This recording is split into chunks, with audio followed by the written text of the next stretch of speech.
I'm Mike Morgan, and this is another week of Barstool Perspective. Typically, we do this at 1:30. Typically, I deal with my co-host, Brett Coleman Baker. However, it's been a very interesting week and one full of tragedies. Brett went to Australia, where reports have it, he was eaten by a dingo. Brett was supposed to be replaced this week with my frequent substitute co-host, Lindsay Bonadonna, who I have great affection for and does a fantastic job. She's in our book, Tanked in Cincinnati, that I'll get all the royalties from now that Brett has been eaten by a dingo. This is a picture of Lindsay with her child. Her child is sick, so at the last moment, she canceled. Now, is her child going to be okay? Probably. Is her child infected with that thing from Alien that's going to shoot out of her gut and eat everybody in Wyoming, Ohio? Possibly. It's too soon to say. What I can tell you is that I am forced to give you the breakdown of the news for the week. Here's where we start. Things suck. That's not shocking, but let me give you a little stats. One of the problems actually with us trying to break down a lot of numbers in the show is where they come from, and they're frequently inconsistent in their conclusions depending on where they're derived from. This comes from wholesalers, and of 450,000 from the nation's wholesalers, 450,000 retailers across the nation. Sales of wine and spirits are down 6% in the 12 months ending in August 2024. So the previous year, wine and spirits combined are down 6%. Wine is down 8%, and spirits are down 3.9%. So that business continues to look bad. Is it all doom and gloom? Absolutely not, my fellow Americans. The people that are keeping us propped up are the rich boomers. Sales of wine of $50 or more per bottle, predominantly to an affluent elderly population, those are up. That's really kind of the only thing keeping wine sales alive. So when those people are dead soon, wine is really going to be, as we say in the law, absolutely fucked. Beer and weed this week are going to be the same story, and it's going to be a continuing story, and that is Tilray. Tilray is really fascinating to us here because I think that we're seeing patterns in Tilray that the smart people don't seem to understand and get. And as we have to say on a normal basis, we are not a financial advisory show. And if you're taking financial advice from the Blue Sky staff, all of which are broke, then it's dumber than taking advice from Jim Cramer. That said, let's break down a little bit about Tilray. So Tilray, we talked about them before. They are a Canadian weed company. And they got into the weed business early on. Their stock shot way up, and then it completely crashed because people overestimated what legalized weed was going to look like in Canada. Since then, what they have been doing over the past year or two is acquiring a bunch of mediocre, failing craft breweries in the United States. And that's why Wall Street hates them, because it looks like what they're doing is just stupid. They're buying up a lot of mediocre craft breweries in a market, meaning craft beer, that is on the decline and isn't really showing any signs of good future growth or hope. And of that, Tilray is actually divesting itself of a bunch of its weed business, and it's investing more heavily in its craft beer business. So on the surface, that absolutely looks dumb as hell. But when you break it down and you really think about it strategically, you look at what they're doing specifically, it's some interesting stuff. So Tilray 28% of their business is now craft beer, up from 13% about a year ago. And of those craft breweries that now constitute a much higher percentage of their business, a lot of them are failing.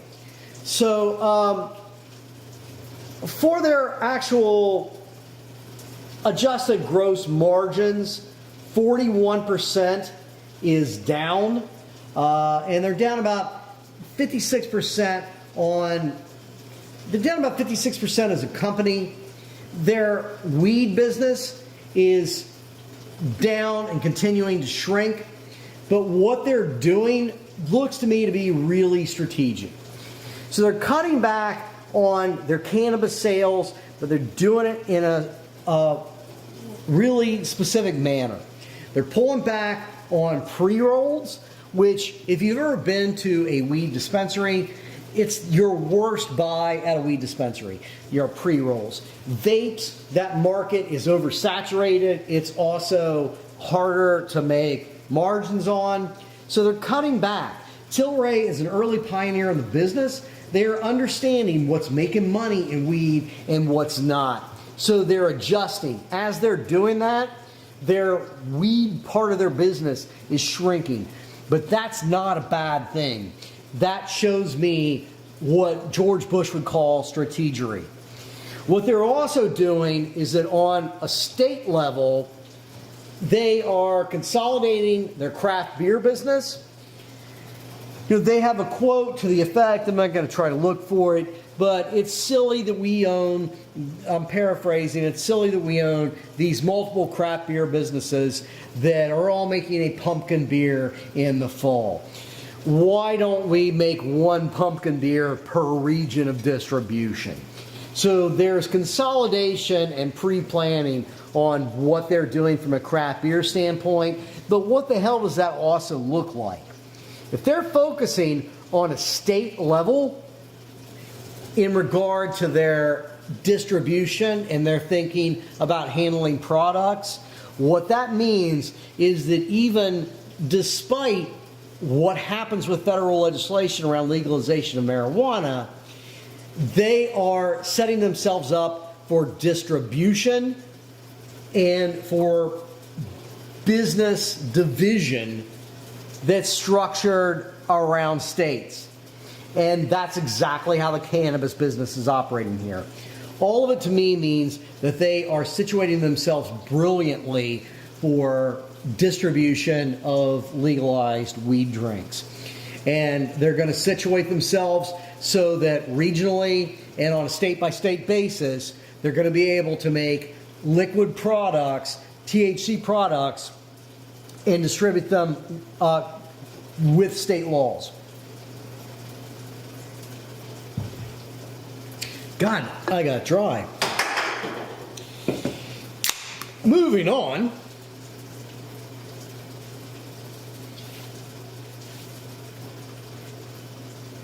We're going to hit one more thing, and that's Scotch.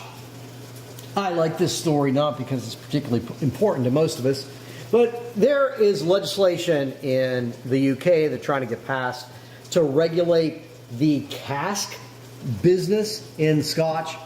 So Scotch makes up 26% of all UK food and drink exports. So Scotch is a very major business, not just in Scotland, but the UK as a whole. And Scotch, I dig it, but the cask condition Scotch business is unregulated.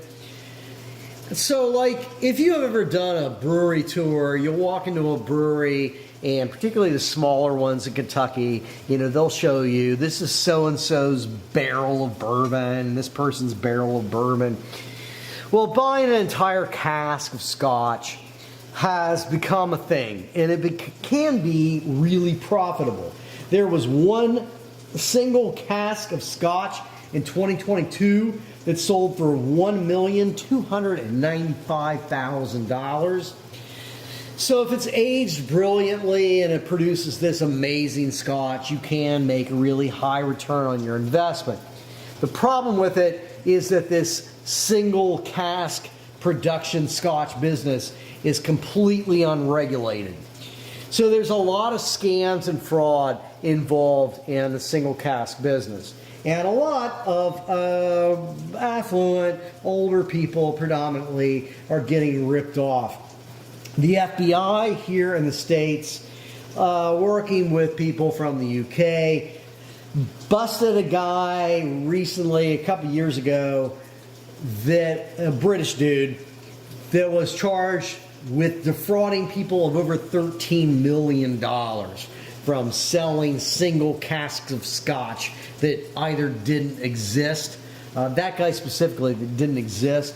But part of the other fraud is also just overpricing what they are and what they sell for. So I don't know if you are a scammer and a fraudster, and I'm not going to tell you people that I'm above that.